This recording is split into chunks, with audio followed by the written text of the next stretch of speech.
नमस्कार दोस्तों, स्वागत है आपका इस YouTube चैनल पर। और इस वीडियो में हम बात करेंगे इनकम टैक्स रिटर्न आप कैसे फाइल करोगे। और जैसा कि आप सबको पता होगा कि इनकम टैक्स डिपार्टमेंट की ओर से एक नया पोर्टल लॉन्च किया गया है और जिसके माध्यम से ITR वित्त वर्ष 2020-21 और असेसमेंट ईयर 2021-22 के लिए ITR फाइल करना शुरू हो चुके हैं।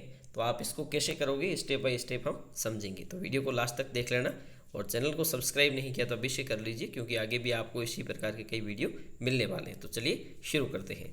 सबसे पहले आपको नए पोर्टल पर आना है। यहाँ पर आपको दिखाई दे रहा होगा incometax.government.in, इस वेब पोर्टल पर आना है। और यहाँ पे आप जब आओगे तो आपको इस प्रकार का यूजर इंटरफेस दिखाई देगा। और यहाँ पर आपको कुछ चीज़ें हैं जो नई सिरे से नए तरीके से दिखाई देगी। और जैसा कि जो पुराना पोर्टल था वो अलग तरह का था और ये जो नया पोर्टल है वो अलग प्रकार का है। तो यहाँ पे आपको क्या करना है, दरअसल यहाँ पे आपको एक ऑप्शन दिखाई दे रहा है ये, और इस पर आपको एक बार क्लिक करना है। और इस पर आप जैसे ही क्लिक करोगे, अगर आप पहले से रजिस्टर्ड है तो यहाँ पे आप लॉगिन पे क्लिक करोगे। अगर आप रजिस्टर्ड नहीं है तो यहाँ पे अगर आपके पास अकाउंट नहीं है तो यहाँ जाके आप आसानी से रजिस्ट्रेशन कर सकते हो। तो अगर आप पहले से ITR भरते हैं तो ऐसी स्थिति में आपको ऑलरेडी लॉगिन इस पे आपको क्लिक करना है। इस पे आपने जैसे क्लिक किया तो अब आपके सामने लॉगिन करने के ऑप्शन आते हैं। तो लॉगिन करने के लिए आपके पास या तो पैन कार्ड होना चाहिए या फिर आधार कार्ड होना चाहिए या फिर कोई दूसरी यूज़र ID होनी चाहिए, और उसके माध्यम से आप आसानी से लॉगिन हो सकते हैं। तो हम क्या करेंगे, यहाँ पे पैन कार्ड लगाएंगे, उसके बाद में कंटिन्यू पे क्लिक कर देंगे। कंटिन्यू पे क्लिक करने के बाद में आपके सामने इस प्रकार का यूजर इंटरफेस आएगा। यहाँ पे आपको एक सेट बॉक्स दिखाई देगा, यहाँ पे आपको राइट क्लिक करना है और यहाँ पे आपको राइट क्लिक करना है। उसके नीचे जाके आपको यहाँ नीचे पासवर्ड लगाने हैं। और हमारे केस में यहाँ देखोगे तो ऑलरेडी पासवर्ड यहाँ पर सेव है, तो सेव दिखा रहा है। उसके बाद में हम कंटिन्यू पर क्लिक करेंगे। यहाँ पे कंटिन्यू पे हमने जैसे क्लिक किया तो यहाँ पे आपको दिखाई दे रहा होगा कि सबसे पहले आपको कहता है कि आपकी जो प्रोफाइल है उसे आप अपडेट कीजिए। और यहाँ पे अगर आप उसको अपडेट करना चाहते हैं तो अपडेट प्रोफाइल पे कीजिए, या नहीं तो आप स्किप भी से कर सकते हैं। हम जैसे इस केस में स्किप कर जाते हैं। और उसके बाद में यहाँ पे आपके सामने इस प्रकार का यूजर इंटरफेस आता है और यहाँ पर आपकी IDs दिखाई दे रहा है। और उसके बाद में यहाँ आप देख रहे होंगे कि file your return of the year ended on 31 मार्च 2021। ठीक है, तो असेसमेंट ईयर 2021-22 और फाइनेंशियल ईयर 2020-21 के लिए आप ITR फाइल कर सकते हैं। यहाँ पे आपको फाइल नाउ पर क्लिक करना है। फाइल नाउ पर आप जैसे क्लिक करोगे तो आपसे मांगा जाता है कि कुछ ऑप्शंस यहाँ पर चूज करने हैं। तो सबसे पहले आपसे मांगा जाता है कि सेलेक्ट असेसमेंट ईयर। तो असेसमेंट ईयर है वो करंट असेसमेंट ईयर है वो 2021-22 है। और उसके बाद में यहाँ पर सब जैसे ही आप 21-22 पे क्लिक करते हैं तो ये सारा का सारा नीचे के ऑप्शन है वो ऑलरेडी डार्क हो जाते हैं। यहाँ पे आपको कुछ भी चूज नहीं करना है और कंटिन्यू पर क्लिक करना है। कंटिन्यू पे आपने क्लिक किया तो आपको पूछा जाता है कि आप किस मोड में अपना ITR फाइल करना चाहते हैं, select mode of the filing. तो यहाँ पे हम ऑनलाइन पे क्लिक करेंगे और ऑनलाइन पे क्लिक करने के बाद उसके बाद में प्रोसेस पर क्लिक करेंगे। प्रोसेस पर क्लिक करोगे तो यहाँ पे आपको दो ऑप्शन आते हैं। यहाँ पे अगर आपने पहले से अगर इसमें ट्राई किया तो आपको एक ड्राफ्ट के रूप में दिखाई देगा। और हम यहाँ पे क्या करते हैं, स्टार्ट न्यू फाइलिंग पे क्लिक करते हैं, फ्रेश पे क्लिक करेंगे। फ्रेश पे हमने क्लिक किया तो उसके बाद में select the status applicable to you the proceed further. तो हम इंडिविजुअल पे क्लिक करेंगे, क्योंकि अगर आप ITR फाइल करते हैं तो वो व्यक्तिगत है। और ऐसी स्थिति में आप यहाँ पर कंटिन्यू पे क्लिक करेंगे। कंटिन्यू पे क्लिक किया तो उसके बाद में ITR किस प्रकार के ITR को आप सेलेक्ट करना चाहते हैं। दो ITR यहाँ पे आपको सेलेक्ट करने के लिए कहा जाता है। दो में से कोई एक आपको चूज करना है, ITR फर्स्ट और ITR 4। तो यहाँ पे हम ITR फर्स्ट, अगर आप एक सैलरीड पर्सन है, यहाँ पे आप जैसे ही क्लिक करोगे नीचे इसका डिस्क्रिप्शन भी दिया हुआ है तो कौन कौन ITR फर्स्ट फाइल कर सकते हैं। जैसे कि ये आपको यहाँ पर दिखाई दे रहा होता है कि 50 लाख तक की इनकम अगर आपके पास है तो इससे कम है तो ऐसी स्थिति में आपको ITR फर्स्ट फाइल करना है। तो यहाँ पे हम चूज किया तो उसके बाद में प्रोसीड विथ ITR फर्स्ट, इस पर क्लिक कर देंगे। यहाँ पे हमने जैसे क्लिक किया तो उसके बाद में आपसे ऑप्शन मांगा जाता है। तो ये आपको कहा जाता है कि आपका जो रिटर्न फाइल होगा, तो सबसे पहले तो प्री फील्ड होगा। प्री फील्ड का मतलब ये है कि आपका जो 16 नंबर फॉर्म अगर आपने ऑनलाइन करवाया है तो उससे वो डेटा लेगा। उसके बाद में ये कंफर्म करेगा उस चीज़ को। उसके बाद में वेरीफाई और सबमिट आपको रिटर्न करना होता है। तो उसके बाद में आपको नीचे ऑप्शन जाना है, लेट्स गेट स्टार्टेड। ठीक है, इस पर आपको क्लिक करना है। यहाँ पे एक चीज़ आपको देखनी है कि please answer the following question to proceed further. Are you filing the income tax return for any of the following reason. आप इनकम टैक्स रिटर्न क्यों फाइल करना चाहते हैं? तो मोस्ट ऑफ केस में हमें यही करना है। अगर आप एक सैलरीड पर्सन है और आपकी income taxable income is more than the basic exemption limit, ठीक है, तो यहाँ पर आपको इस ऑप्शन को चूज़ करना है। इसके अलावा अगर आप में इसके अलावा भी ये ऑप्शन है और 1 करोड़ से ज़्यादा, 2 लाख से, ये इस प्रकार के यहाँ चूज़ कर सकते। लेकिन अगर आप एक सरकारी कर्मचारी हैं तो मोस्ट ऑफ केस में इसी ऑप्शन को आपको चूज़ करना है। तो यहाँ पे आपको चूज़ कीजिए, उसके बाद में कंटिन्यू पर क्लिक कीजिए।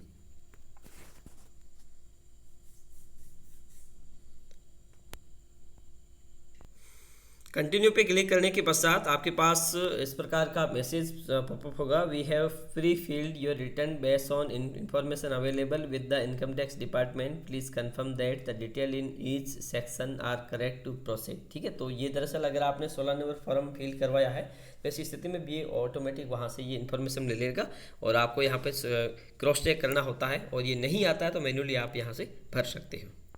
तो आपको कट करना है। उसके बाद में यहाँ पे आप देख रहे होंगे कि ये जो नीचे डेटा दिया हुआ है, जैसे कि आपका ये पैन कार्ड की डिटेल्स है।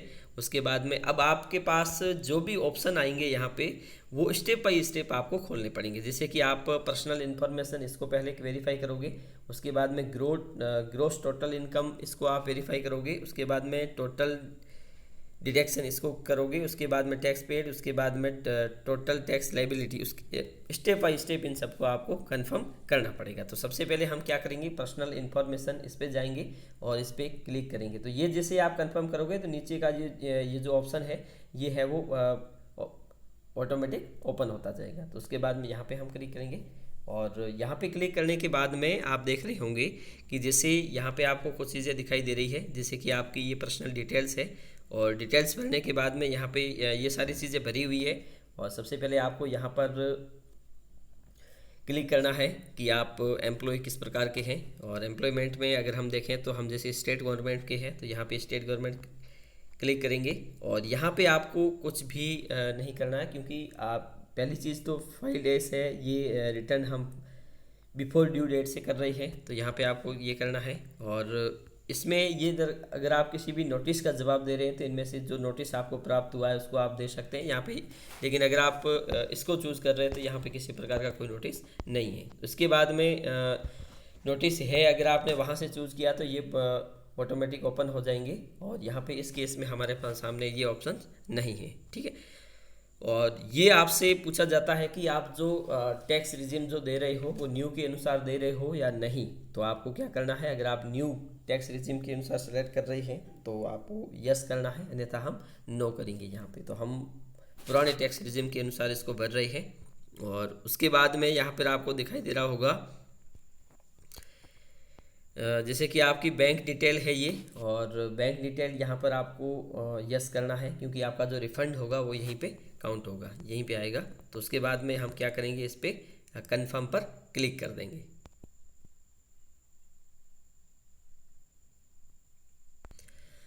कंफर्म पे हमने जैसे क्लिक किया तो उसके बाद में यहाँ पे आपको दिखाई दे रहा होगा, ये पहले यहाँ पे ये डार्क था, ये यहाँ पे ओपन हो गया। और इसके साथ साथ यहाँ पर लिखा हुआ आ रहा है कंफर्म्ड, मतलब ये चीज़ हमने यहाँ से कंफर्म्ड कर दी है। उसके बाद में हम क्या करेंगे, ग्रोस टोटल इनकम, इस ऑप्शन को चूज़ करेंगे।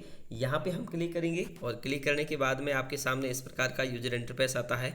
और यहाँ पर आपको दिखाई दे रहा होगा, क्योंकि हमने 16 नंबर फॉर्म तो हालांकि ऑनलाइन करवाया है, लेकिन ये यहाँ पे वो डेटा है वो नहीं आ रहा है। तो हम इसको क्या करेंगे, 16 नंबर हम फॉर्म हमारे पास है, तो जो भी डेटा हमसे मांगता है तो हम इसको यहाँ पे मैनुअली इंटर कर देंगे। तो जैसे कि आपको ऑप्शन दिया जाता है यहाँ पे आप एडिट करने का, और मोस्ट ऑफ केस में क्या होता है कि जैसे 16 नंबर फॉर्म जैसे ऑनलाइन होता है तो ऑटोमेटिक यहाँ पे आ जाता है, क्योंकि ये कुछ ही समय पहले हुआ है तो हो सकता है कि अपडेट नहीं हुआ होगा। तो ऐसी स्थिति में हम यहाँ पे जाके एडिट कर सकते हैं। तो एडिट पे क्लिक करेंगे और एडिट पे क्लिक करने के बाद में आपको क्या करना है, दरअसल आपको अपना 16 नंबर फॉर्म लेना है और जो जो ऑप्शन यहाँ पे दिखाई दे रहा है, सबसे पहले ये कि सैलरी एज पर सेक्शन 17(1), ठीक है। तो इसके अनुसार आपके 16 नंबर फॉर्म में कितनी लिखी गई है वो यहाँ पे आप इंटर करोगे। यहाँ पे आप इंटर करोगे उसके बाद में ऑटोमेटिक ये है वो यहाँ पे ये उस सैलरी को ले लेगा। तो हम सारी डिटेल्स को यहाँ पे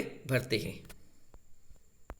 तो यहाँ पे हमने इंटर कर दिया, जैसे कि आप देख रहे होंगे सैलरी एज पर सेक्शन 17(1). अगर आप एक सैलरीड पर्सन है, यानी कि अगर आप एक गवर्नमेंट सर्वेंट है, तो ऐसी स्थिति में आपको केवल इसी को ही फिल करना है। इसके अलावा ये जो ऑप्शंस है 17(2) और 17(3) ये आपको फिल यहाँ पे नहीं करना है, क्योंकि आपके 16 नंबर फॉर्म में इसका एक्सेप्शन नहीं होगा। एक्सेप्ट अलाउंस के संदर्भ में अगर आप देखोगे तो किसी प्रकार का अलाउंस अगर आपको मिल रहा है तो यहाँ पे सेलेक्ट कीजिए और सेलेक्ट करने के बाद में आप एंट्री कर सकते हैं, अन्यथा क्योंकि हमारे केस में ऐसा है नहीं, अलग से अलाउंस की व्यवस्था नहीं है। उसके बाद में यहाँ पे आपको दिखाई दे रहा होगा स्टैंडर्ड डिडक्शन है वो इस सभी को दिया जाता है 50,000 का। ये आपको मैनुअली एंटर करने की आवश्यकता नहीं है, ये ऑटोमेटिक ये ले लेगा। इसके अलावा अगर आप एंटरटेनमेंट अलाउंस है यहाँ पे तो आप यहाँ इंटर कर सकते हैं, और प्रोफेशनल टैक्स अगर है तो ऐसी स्थिति में यहाँ पे आप इसको इंटर कर सकते हैं। हमारे केस में ऐसा कुछ है नहीं। उसके बाद में आपको क्या करना है, सेव पर क्लिक कर देना है। तो हम क्या करेंगे, इसको सेव पर क्लिक कर देंगे। तो सेव पे आपने जैसे क्लिक किया तो उसके बाद में यहाँ पे आपको दिखाई दे रहा होगा ये सारी चीज़ें जैसे आपने फिल की है। तो फिल करने के बाद में यहाँ पे आपको दिखाई दे रहा है, और उसके बाद में यहाँ पे आपसे मांगा जाता है कि इनकम फ्रॉम हाउस प्रॉपर्टी। अगर आप सैलराइज पर्सन है और अगर आपके पास कोई हाउस प्रॉपर्टी है तो और इसको आप अगर ऐड करना चाहते हैं, अगर आपको वहाँ से कोई इनकम हो रही है तो यहाँ पे जाइए और इस पर आपको क्लिक करना है। क्लिक करने के बाद में इसको आप उसी प्रकार से एडिट कर सकते हैं। अगर इस केस में नहीं है तो इसको आप छोड़ सकते हैं और आगे बढ़ सकते हैं, ठीक है। और उसके बाद में कोई इसके अलावा भी इनकम फ्रॉम अदर सोर्स, अगर कोई दूसरी सोर्स से भी इनकम आ रही है आपको तो यहाँ पे आप इसको फिल कर सकते हैं, अन्यथा आप इसको छोड़ भी सकते हैं और छोड़ने के बाद उसको आप आगे बढ़ सकते हैं। तो जैसे कि आपने देखा होंगे कि ऐड डिटेल पर क्लिक कीजिए और ऐड डिटेल पर क्लिक करने के बाद में कुछ ऑप्शंस आपसे मांगे जाते हैं, और ऑप्शन मांगने के बाद में आप आसानी से आप उसको देख सकते हैं। उसके बाद में एक्सेप्ट, अगर आप किसी प्रकार this information only for reporting purpose, ठीक है। तो यहाँ पे अगर आपके पास किसी प्रकार की कोई इनकम है तो किसी प्रकार की अगर आप छूट चाहते हैं तो यहाँ पे भी आप कर सकते हैं, अन्यथा आप इसको खाली छोड़ सकते हैं। उसके पश्चात आपको क्या करना है, कंफर्म पर क्लिक करना है। और ये डिटेल अगर आपके पास है, अगर किसी प्रकार की डिटेल है तो इसको आप ऐड कर लीजिए, और ऐड करने के बाद में यहाँ पे आप कंफर्म पे क्लिक कर दीजिए। तो हम क्या करेंगे, इसको कंफर्म पर क्लिक कर देंगे।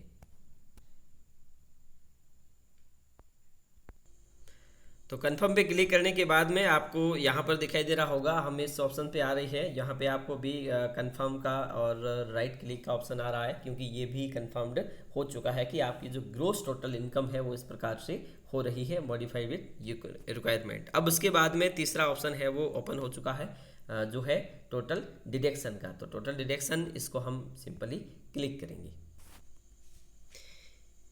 इस पर क्लिक करने के बाद में कुछ ऑप्शंस आपसे मांगे जाते हैं, ठीक है। तो यहाँ पे आपसे कुछ ऑप्शंस मांगे जाते हैं कि are you eligible to claim any deduction for donation paid, या अगर आपके पास, अगर आपने किसी प्रकार का डोनेशन दिया है तो यहाँ पे आपको यस करना है, अन्यथा से आप नो कीजिए। इसके अलावा are you eligible to claim any deduction for donation paid of the scientific research और रूरल डेवलपमेंट, यहाँ पे अगर इसी प्रकार का कोई है तो अगर आप यस कीजिए, अन्यथा से आप नो कीजिए, ठीक है। और उसके पश्चात आप देख रहे होंगे तीसरा ऑप्शन आपसे मांगा जाता है कि are you eligible to claim deduction under section 80GG, ठीक है। तो यहाँ पे आपको अगर आप इसमें एलिजिबल है तो यहाँ पे आप यस कीजिए, अन्यथा नो कीजिए। उसके बाद में तीसरा अगला ऑप्शन आपसे मांगा जाता है कि are you eligible to claim deduction in respect of the payment made toward life insurance premium और पब्लिक, ठीक है। तो यहाँ पे अगर आप किसी प्रकार से है तो यहाँ पे आप यस कीजिए, अन्यथा नो कर सकते हैं, क्योंकि अगर आपने डिडक्शन करवाई है तो यहाँ पे आप यस आपको करना है। तो जितने भी डिडक्शंस हो सकते हैं तो आप एक एक करके इसको यस करते जाइए और उसके बाद में लास्ट में जाके आपको यहाँ पर इसको फील करना है कि किस प्रकार से आपने कौन कौन सी डिडक्शंस करवाई है। तो आप यहाँ पे आप यस नो करेंगे तो नीचे जो आपको डार्क ऑप्शंस दिखाई दे रहे हैं वो हाईलाइट हो जाएंगे, वहाँ पे आप आसानी से एंट्री कर सकते हैं। तो आप देखते हैं किस प्रकार से आपको फिल करना है। तो यहाँ पे आपको जो जो भी ऑप्शंस दिखाई दे रहे हैं यहाँ पे क्वेश्चन में से आपको क्लिक करना है और क्लिक करने के बाद में नीचे आपको उसका जैसे कि हमने भरा है कि are you eligible to claim donation under section 80GG, तो यहाँ पे हमने यस किया। यस करने के बाद आपसे अमाउंट मांगा जाता है कि कितना डोनेशन आपने दिया है। इसके अलावा यहाँ पे हमने क्लिक किया या यस पे क्लिक किया तो ये डोनेशन हमसे मांगा जाता है कि आपने कितना डिडक्शन करवाया है। उसके बाद में अपन नीचे आते हैं। तो नीचे आने के बाद में यहाँ पे आपको दिखाई दे रहा होगा कि आपकी जो डिडक्शंस है वो किस प्रकार से की गई है। अगर 80CCC के अंतर्गत है तो आपको इसको राइट क्लिक करना है। क्लिक करने के बाद में आपको यहाँ पर इसकी फिगर इंटर करनी है, ठीक है। तो इसके अलावा कोई और ऑप्शन जिसे आप चूज़ करना चाहते हैं जिसके अंतर्गत आपने किसी भी प्रकार से कोई डिडक्शन करवाया है तो यहाँ पे आप इसकी छूट ले सकते हैं आसानी से और आप इसको एंटर कर सकते हैं। तो हमने इस डिटेल को, तो ये सारी डिटेल्स हमने भरी है जो यहाँ पर आप देख रहे होंगे कि ये डिडक्शन हमने ये है। उसके बाद में दूसरी डिडक्शन 80CCC के अंतर्गत है। और इसके अलावा भी अगर आपने किसी प्रकार का डोनेशन किया है, जैसे कि आप देख रहे होंगे अगर आप सरकारी कर्मचारी है राजस्थान सरकार में तो आपने CM केयर फंड में कोविड-19 के दौरान कुछ पैसे दिए होंगे, आपकी सैलरी से डिडक्ट किए होंगे। उस स्थिति में आपको यहाँ पर उसको ऐड करना है। तो आप कैसे इसको ऐड करोगे, तो यहाँ पे क्या करना है, ऐड 80G, इस पर आपको सिंपली क्लिक करना है। और यहाँ पे आप जैसे ही क्लिक करोगे तो यहाँ पे आपसे कुछ ऑप्शंस मांगे जाते हैं, जैसे कि डोनेशन टाइप, आपने जो डोनेशन किया है वो किस प्रकार का डोनेशन है। तो यहाँ पे आपको 100% क्लिक करना है। या जैसे donation entitle for 100% deduction without qualifying limit, यहाँ पे आपको सिंपली क्लिक करना है। यहाँ पे आप जैसे ही क्लिक करते हैं तो आपसे कुछ ऑप्शंस मांगे जाते हैं कि आपने जो डिडक्शन किए हैं वो किसको दिए हैं, उसके पैन नंबर, जैसे क्योंकि हमने दिया था CM रिलीफ फंड में तो उसके पैन नंबर आपको यहाँ पे मैं इंटर करके दिखाऊंगा, ये पैन नंबर है। उसके बाद में डोनी नेम यहाँ पे हम लिख देंगे CM रिलीफ फंड। उसके बाद में एड्रेस जयपुर, टाउन या सिटी डिस्ट्रिक्ट भी जयपुर है और स्टेट कोड है नहीं, और पिन कोड नंबर जयपुर के यहाँ से आप लिख सकते हैं। तो इस प्रकार से आप सारी डिटेल्स भरने के बाद में डोनेशन, उसके बाद में सेव पर क्लिक कर दीजिए। तो यहाँ पर आपको ये देखना है कि यहाँ पे आपको पैन नंबर है जो डोनेशन जो हमने किया है चीफ मिनिस्टर रिलीफ फंड के अंतर्गत, तो ये पैन नंबर आपको एंटर करने हैं। और उसके बाद में ये उसका नाम लिखना है कि जिसको हमने डोनेट किया है। उसके बाद में एड्रेस में जयपुर लिख सकते हो। उसके बाद में पिन नंबर भी यहाँ एंटर करना है। और उसके बाद में एंट्री, क्योंकि हमने केस नहीं दिया है तो केस को यहाँ पर हम खाली छोड़ेंगे। डोनेशन इन अदर मोड, यहाँ पर हम क्लिक करेंगे और यहाँ पर एंटर करने के बाद में ऑटोमेटिक ये ले लेगा। और लेने के बाद में हम इसको सेव पर क्लिक कर देंगे। सेव पर हमने जैसे क्लिक किया तो उसके बाद में यहाँ पर 100% आ गया। और यहाँ पर हमने जो डिडक्शन है और डिडक्शन में यहाँ पर हमारा दिखा दिया कि टोटल डिडक्शन हमने इतना करवाया है 15,062 रुपये का, ठीक है। तो ये यहाँ पर आप देख रहे होंगे 15,062 ये हो गया। और उसके पश्चात हम क्या करेंगे, और भी कोई हो ऐसा डोनेशन जिसे आप ऐड करना चाहते हैं तो यहाँ पे ऐड कर लीजिए, अन्यथा आप कैंसिल पे क्लिक कीजिए। और कैंसिल क्लिक करने के बाद में सीधे आप वहाँ पर पीछे पहुँच जाओगे। उसके बाद में आपको कंफर्म पर क्लिक करना है। और कंफर्म पर जैसे आप क्लिक करते हैं तो उसके बाद में यहाँ पे आप देखते हैं कि ये आपका जो डेटा है ये दरअसल टोटल डिडक्शन इस प्रकार से है आपका। और यहाँ पर क्योंकि ये दरअसल हमारा जो टैक्स है, यहाँ पर हमने दरअसल पेड तो ज़्यादा किया है लेकिन 16 नंबर फॉर्म के अनुसार अभी तक इनके पास इनकी इन्फॉर्मेशन नहीं आई, इसीलिए यहाँ पर इसमें फर्स्ट क्वार्टरली ही दिखा रहा है। तो हम इसको मैनुअली इंटर करेंगे और इंटर करने के बाद में आगे बढ़ेंगे। यहाँ पे आप देख रहे होंगे कि हमारा टैक्स इतना बन रहा है लेकिन हमने पे किया है इतना। और उसके अलावा आप कैसे इसको पे करोगे, तो टैक्स पेड इस पर हम क्लिक करेंगे और हमने कितना पे किया है टैक्स। और टैक्स पे जो हमने किया है वो किया है दरअसल जो मतलब 18,500 रुपये, ठीक है। और यहाँ पे जैसे हमने किया है ये हो गया और डिटेल ये हो गया। उसके बाद में 3,000 और यहाँ पर हमें टैक्स पेड में फॉर्म नंबर यहाँ पे आप देख रहे होंगे, यहाँ एक डिटेल्स हमें शो हो रही है कि शो डिटेल, इस पर हम क्लिक करेंगे। और इस पर जैसे ही हमने क्लिक किया तो उसके बाद में अगर 3,000 के अलावा आपने अगर कोई और टैक्स पे किया है तो do you want to add more deductor, तो यहाँ पे आपको क्लिक करना है। तो जैसे कि यहाँ पे जैसे हमने देखा कि ये हो गया एडिट और ऐड अनदर पे जैसे हमने किया तो उसके बाद में 10 ऑफ द डिडक्टर और नेम ऑफ द डिडक्टर और उसके बाद में इनकम चार्जेबल अंडर सैलरीज और टोटल टैक्स डिडक्टेड, उसके बाद में ऐड पर क्लिक कर दीजिए। अब यहाँ पर आप देख रहे होंगे कि हमने क्या किया दरअसल, यहाँ पर पहले हमारा टैक्स आ रहा था 3,000 रुपये, और जबकि हमने इससे भी ज़्यादा कटवाए थे। पूरा टैक्स हमने कटवाया था आज तक 18,500 रुपये। तो ऐसी स्थिति में अगर अब आप देखोगे तो हमारा जो टैक्स लाइबिलिटीज़ है वो कितनी बन रही है, 17,118 रुपये। ठीक है, तो ये हमारा टैक्स बन रहा है। और हमारा जो टैक्स हमने जो पे किया है वो ये किया है। अब उसके बाद में हम क्या करेंगे, ये जो टैक्स लाइबिलिटी है इसको हम कंफर्म करेंगे, क्योंकि ये आप देख रहे होंगे ऊपर चारों ही option, personal information, gross total income, total deduction, tax paid, ये हो गया है। अब उसके बाद में टोटल टैक्स लाइबिलिटी, इसको हम यहाँ पे हम क्लिक करेंगे। यहाँ पे हम क्लिक करते हैं तो देखते हैं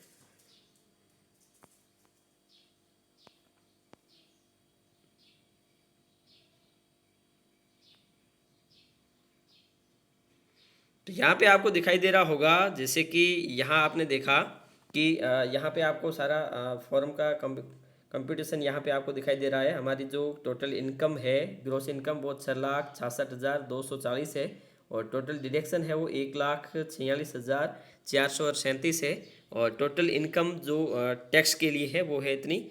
और टोटल टैक्स जो बन रहा है वो बन रहा है 16,460। और इसके अलावा अगर आप देखोगे तो सेस जो 4% लगता है, हेल्थ और एजुकेशन सेस, ये लगता है, उसके बाद में इतना बन जाता है।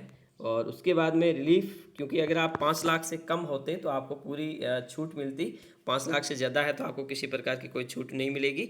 और इसके अलावा अगर आपने कोई ट्यूशन फीस वगैरह दी है तो इसको आप कर सकते हैं। और अन्यथा आप अगर ये सही है 16 नंबर फॉर्म के अनुसार तो आप इसको आप एक बार के लिए कन्फर्म कर सकते हैं। तो यहाँ पे हमने क्या किया, ये सारा का सारा चीज़ हमने देखा कि ये भी कंफर्म हो गया कि आपका जो टैक्स है वो इस प्रकार से बन रहा है। और let's validate your prefilled return. ठीक है, you are done and click proceed. तो अब हम क्या करेंगे, प्रोसीड पर क्लिक करेंगे। तो हम क्या करेंगे, प्रोसीड पर क्लिक कर देंगे। तो यहाँ पे आपको दिखाई दे रहा होगा एक ऑप्शन कि यू आर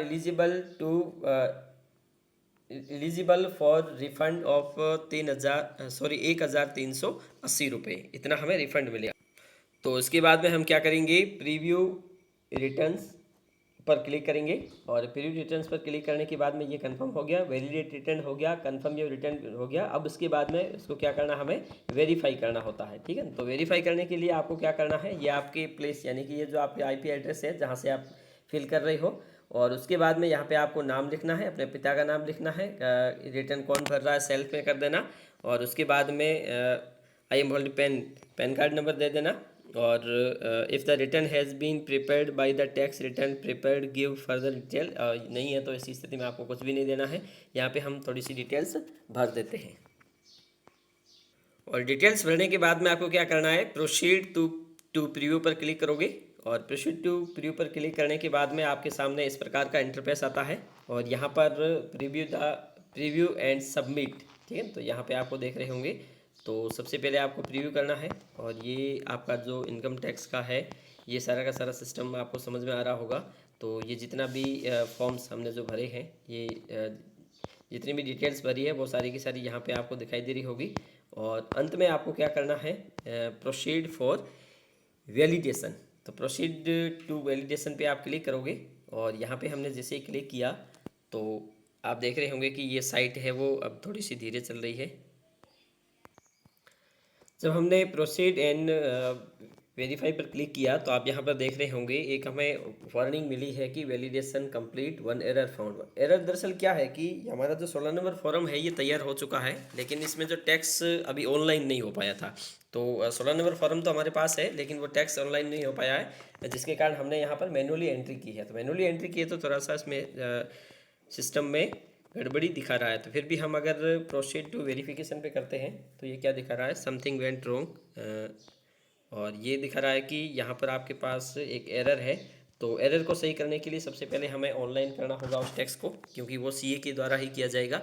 तो आपको क्या करना है, आप दरअसल प्रक्रिया है वो पूरी हो चुकी है, उसके बाद में वेरीफाई आपको आधार ओटीपी के माध्यम से करना है, जैसे हम पहले करते थे, और इसी प्रकार से सारा फॉर्म आप भर सकते हैं। क्योंकि हम इस आईटीआर को पहले फाइल कर रहे हैं, बहुत ज़्यादा पहले कर रहे हैं, तो ऐसी स्थिति में क्योंकि ये नई नई साइट है तो इसलिए इसने अभी तक ये लिया नहीं, तो इसलिए ये जल्द ही ये कार्य हो जाएगा। तो इतने तक आपको इस प्रकार से अगर आप सैलराइड पर्सन है तो आसानी से भर सकते हैं। धन्यवाद।